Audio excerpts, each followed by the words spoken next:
राज्यसभा चुनाव में गरमा दी यूपी की राजनीति। बीजेपी और बसपा के बीच साठगांठ की खबरें। कांग्रेस ने बसपा को बताया बीजेपी की बी टीम। देश की राजनीति में दोहरा करैक्टर पैदा।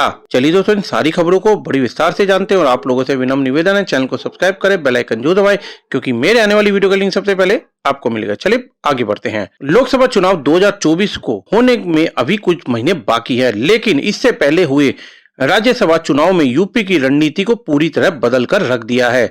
कल तक समाजवादी पार्टी में जो विधायक इंडिया गठबंधन के साथ खड़े नजर आ रहे थे, उन्होंने राज्यसभा चुनाव में सत्ताधारी दल के कैंडिडेट को वोट देकर यूपी की राजनीति को गरमा दिया है। इसी तरह आगामी लोकसभा चुनाव में एकला चलो का ऐलान करने वाली बसपा सुप्रीमो मायावती का विधायक ने बीजेपी उम्मीदवार संजय सेठ को वोट देकर फिर से बीजेपी और बसपा के बीच साठगांठ को खबरों को हवा दे दी है।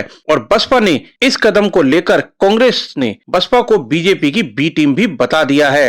राजनीतिक विश्लेषकों का मानना है कि देश की राजनीति में अब दोहरा करैक्टर पैदा हो गया है, जो सुविधा और सत्ता से अपने आप को बचाए रखने में विफल है। यह दुर्भाग्यपूर्ण है, यह लोकतंत्र को कमजोर करने वाला है और इससे जनता का भरोसा भी उठ सकता है। दरअसल यूपी की 10 राज्यसभा सीटों पर हुए चुनाव के नतीजे आ चुके हैं।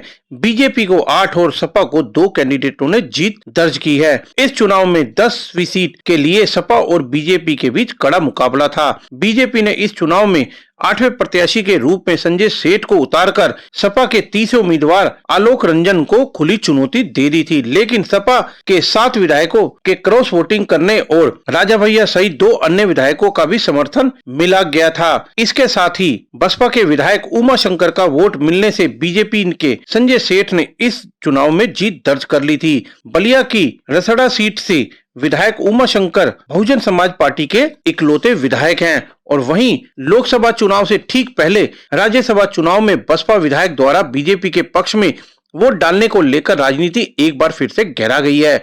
और वरिष्ठ पत्रकार प्रमोद गोस्वामी ने कहा है कि राजनीति में अब ना किसी की कोई चाल चलन और चरित्र रहा है, कौन क्या कर रहा है इसकी किसी को सटीक जानकारी नहीं है। जहां तक बसपा विधायक के बीजेपी को वोट देने की बात है, तो बसपा विधायक उमा शंकर अपने दम पर चुनाव जीते हैं, इसीलिए हो सकता है कि ऐसा करके बसपा विधायक बीजेपी में अपना टिकट पक्का कर रहे हो। उन्होंने कहा है कि बसपा विधायक ने बिना मायावती की अनुमति के बीजेपी को वोट नहीं दिया है, वरना अभी तक मायावती की ओर से कुछ ना कुछ बयान तो जरूर आ जाता। इसके साथ ही वरिष्ठ पत्रकार प्रमोद गोस्वामी ने कहा है कि पूर्व सीएम मायावती की चुप्पी से यह साबित हो रहा है कि यह सब मायावती के कहने पर ही हुआ है। इसके पीछे का कारण बताते हुए वरिष्ठ पत्रकार ने कहा है कि जिस तरीके से सीबीआई और ईडी अपना काम कर रही है, सपा मुखिया अखिलेश यादव के पीछे एक पुराने मामले में जांच एजेंसियां लगा दी है। इसी तरह मायावती के भी आय से अधिक संपत्ति का मामला चल रहा है, इसीलिए हो सकता है कि इस डर से